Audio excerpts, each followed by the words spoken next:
Hi, I'm presenting my 5-minute video. I've decided to continue with my research on performance enhancing drugs. My previous paper was written about how performance enhancing drugs should be allowed with medical supervision in sports, or should or shouldn't be allowed. Um, I sided on the side that they shouldn't, based on the credibility of sport, and I also tried to focus on how they could be exiled from the sport completely through tests and like federal investigations and other type of things. So in this article, I'd really like to, or this essay, I'd really like to continue on with what I had already previously written. Um, let's see, I have a few sources. I'm still going to use the one that I had used previously about the performance enhancing drugs under medical supervision.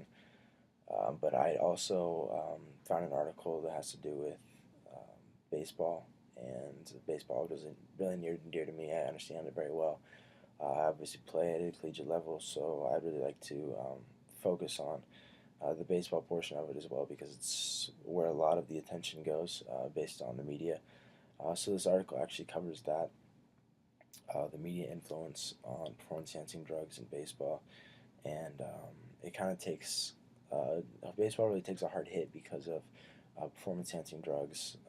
Because Barry Bonds, like Jose Canseco, big names, Sammy Sosa, big names like that are being thrown out there with performance enhancing drugs because they used, and it came out in the Mitchell report that they were the cheaters in the game, and now everybody in baseball, everybody that looks at baseball that doesn't really know much about baseball, kind of portrays baseball a little differently, like it's a bunch of cheaters that just want to do whatever they can to win, and they don't really care about the game itself. Um, so that's one of my sources.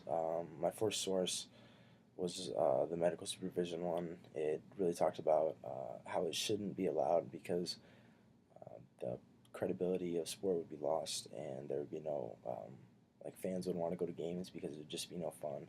All the athletes would be the same. There wouldn't be any type of like phenom.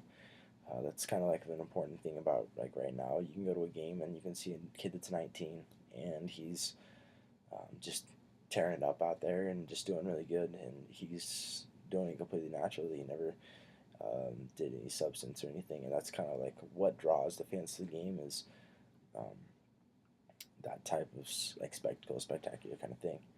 My last source was really focused on the stopping the exiling the performance enhancing drugs as a whole from the sport.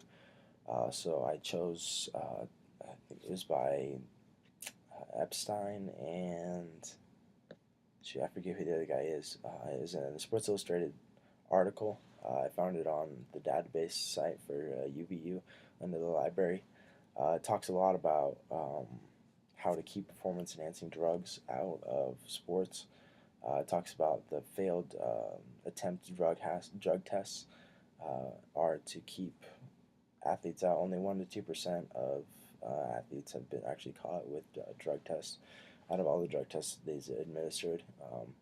Like the Mitchell report for baseball, all those athletes did not get a positive drug test. It was based on federal investigation. They went through the company that they all got their steroids from, which is called Balco, and that's how they found all of this, all of these athletes that had used.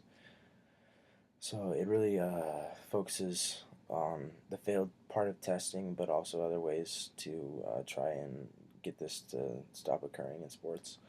Um, it talks a little bit about Lance Armstrong in there and his how he let down all those people that through the Livestrong Foundation that um, had been so important to him, or supposedly so important to him, but he really kind of let that all go to use performance enhancing drugs to get back from his testicular cancer. Marion Jones was also, she's an Olympic sprinter. She was tested 160 times for performance enhancing drugs.